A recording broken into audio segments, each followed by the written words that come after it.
faly niarabantsika rehetra amin'ny anaran'i Jesosy Kristy ny fiangonana Kristam-basia Madagasikara anio asabotsy 13 ny volana aogositra taona 2024 izao.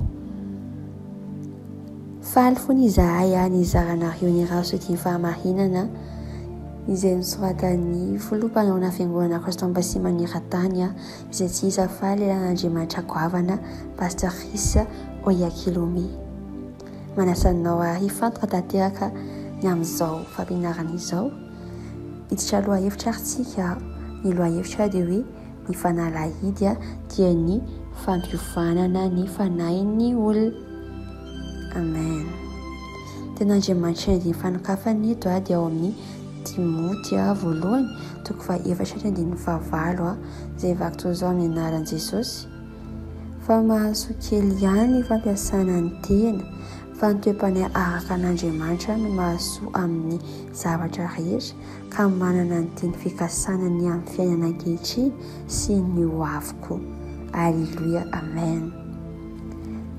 Toy izao raha ny amin'ny famelabelaran'ny Andriamanitra dia manasa anao hifantoka hatrany. Misy tranga fantatra amin'ny hoe efa nahita ny fihetsem-po, ny fahatsapana na ny saina dia mahita fa ny zavatra mitranga dia efa hita na ny iainana tany aloha. Mety efa nisy taona ny iaina zavatra toy izany ianao izany dia manamafy fa ny olona dia fanahy. Rehefa misy zavatra mitranga ka tsapanao fa efa hitanao na hoe efa niainanao tany aloha, ny antony dia satria ny fanahinao dia tena tafiditra tao anatin'ilay zava-misy na dia tsy fantatrao aza hoe tamin'ny oviany izany. Mety ho tamin'ny alalan'ny saina, mety tamin'ny alalan'ny hoe na fahitanao na ambany indrindra amin'izany dia ny nofinao. Maro no niezaka nandinika izany na ny tany tena raha tena misy tokoa ny zavatra toy izany. Izany hoe ny fanahin'olombelona dia manana ny hetsiny manokana ary mety hitranga izany na mifoha ianao na matory na matsiaro tena ianao na tsy matsiaro tena na any amin'ny lalan'ny saina. Inona no afaka rarotinao amin'izany? Tsy inona izany fa ny fampiovanana sy fitaizana ny fanahinao amin'ny alalan'ny fandalinana lalina, fisaintsainana ary fietsehana amin'ny teny. Izany fa ny amin'ny tenin'Andriamanitra.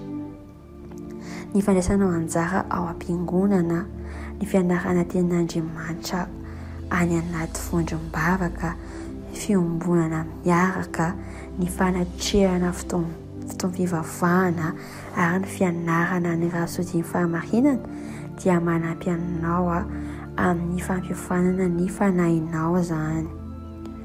Fa azonao atao ny manafingana ny dingana rehetra amin'izany rehefa mianatra tenin'Andriamanitra ianao ary mampiatra izany. Alleluia.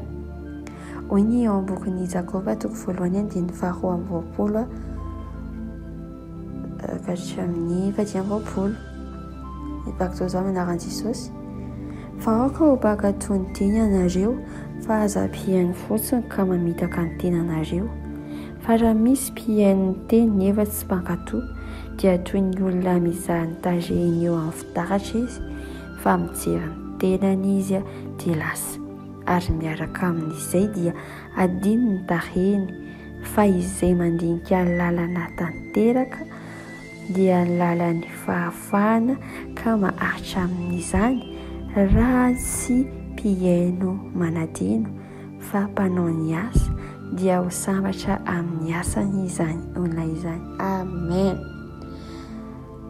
Alleluia.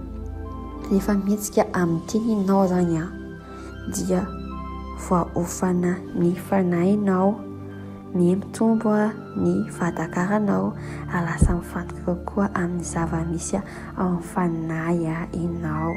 Alleluia. Dia voninahitra an'Andriamanitra hery anato fahalalahana vianao amin'izany fampianarana an'Andriamanitra Pasteur Risa izany.